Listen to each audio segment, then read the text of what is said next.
박근혜 대통령이 세월호 참사를 계기로 국가안전처 신설 방침을 밝히면서 안행부에서 안전기능의 분리가 불가피해졌습니다. 공직사회에서도 갑 중에 갑으로 불렸던 안행부의 조직 축소로 이어질 전망인데요. 조직 개편 과정이 안행부의 실질적 해체 수준으로 이어질 경우 관료 조직 개혁의 시금석이 될 전망입니다. 조성음 기자입니다. 엉뚱한 행사에서 기념사진을 찍던 장관, 오락가락하는 브리핑을 하던 차관. 세월호 참사는 안전행정부의 안전이란 단어를 무색하게 만들었습니다.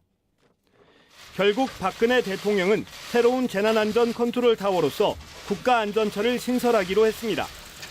국가안전처는 소방방재청과 안행부의 안전 관련 조직을 통합해 구성될 것으로 전망됩니다. 이 경우 안행부의 실질적 해체는 불가피합니다. 따라서 국가안전처 신설은 재난대응체제의 개편을 넘어 관료사회 개혁의 전초전으로서 의미를 갖습니다. 안행부는 관료사회의 갑으로 통합니다. 정부 조직과 정원을 관장하고 지자체 교부금도 관리합니다. 이 같은 부처를 해체하는 것은 전체 관료사회에 던지는 강력한 경고 메시지가 될 수 있습니다. 아울러 국가안전처는 새로운 관료사회의 모델을 제시하는 역할을 하게 됩니다. 전문가 조직으로 확실히 만들 것이며 이를 위해 순환 보직을 제한하고 외국인 전문가 채용까지 고려하도록 할 것입니다. 이는 고시일변도의 관료 구성을 뒤흔드는 계기가 될 수 있습니다.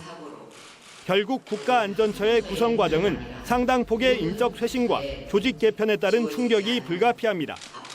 이를 극복하고 성공적인 모델을 구축하는 것이 관료사회 개혁의 시금석이 될 전망입니다. 뉴스와이 조성음입니다. 역대 정부는 대형 재난이 있을 때마다 각종 안전 대책을 내놓고 조직을 정비해왔습니다. 하지만 이번 세월호 참사 대처 과정에서 그동안의 대책이 공허한 말잔치였음이 적나라하게 드러났습니다. 배삼진 기자입니다.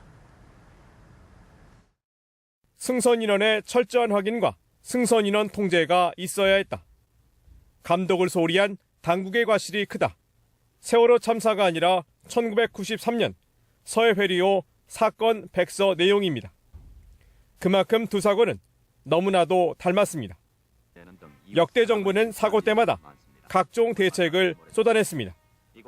김영삼 정부는 내무부에 재난관리국을 만들었고 노무현 정부는 별도의 소방방재청을 신설했습니다.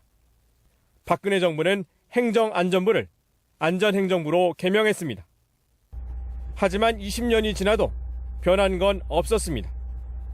국가안전처가 신설된다고 하지만 조직 개편이 능사가 아님은 이미 증명됐습니다.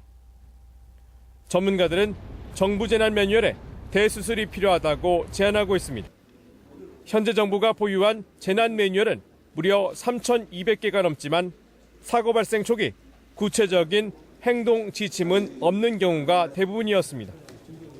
그나마 있는 매뉴얼도 10년 넘도록 변한 내용이 거의 없었습니다. 보여주기식 요식행위에 그치고 있는 재난대응 훈련이나 솜방망이식 처벌과 규제도 실질적으로 강화해야 합니다. 정부와 민간의 재난 전문가 육성도 시급한 과제입니다. 이와 함께 국민 역시 안전의식을 재점검하지 않으면 참사는 언제든 재발할 수 있다는 게 우리 모두가 놓쳐온 교훈입니다. 뉴스와이 배삼진입니다.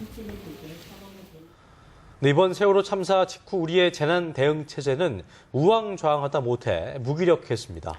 이를 계기로 유기적인 협조와 신속한 대응 체제를 갖춘 선진국의 사례를 배워야 한다는 목소리가 커지고 있습니다. 문관현 기자입니다. 2009년 1월 승객 150여 명이 탄 여객기가 뉴욕 허드슨강에 불시착했습니다. 불과 3분 후 구조선과 헬기가 총동원됐고 탑승자 전원이 구조됐습니다. 미국의 재난 대응 시스템이 빛난 순간이었습니다. 미국은 연방재난관리청, 즉 피마가 재난시 컨트롤 타워 역할을 맡습니다. 피마는 국가적 재난이 닥치면 28개 연방정부 기관과 적십자사 등 민간을 총괄하게 됩니다.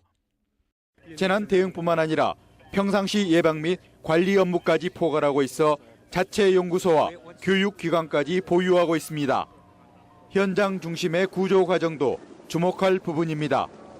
허드슨강 사고 당시 피마는 현장을 가장 잘 아는 뉴욕 항만청에 구조 작업을 일임했습니다.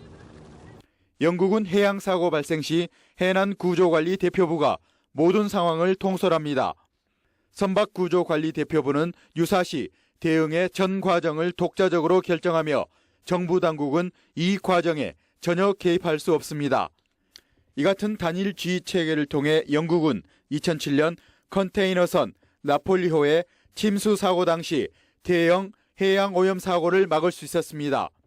일본은 총리 직속으로 위기 관리감을 두고 최고의 재난 전문가를 포진시켰습니다.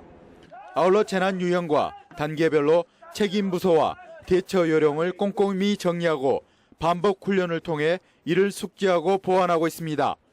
뉴스와이 문관현입니다.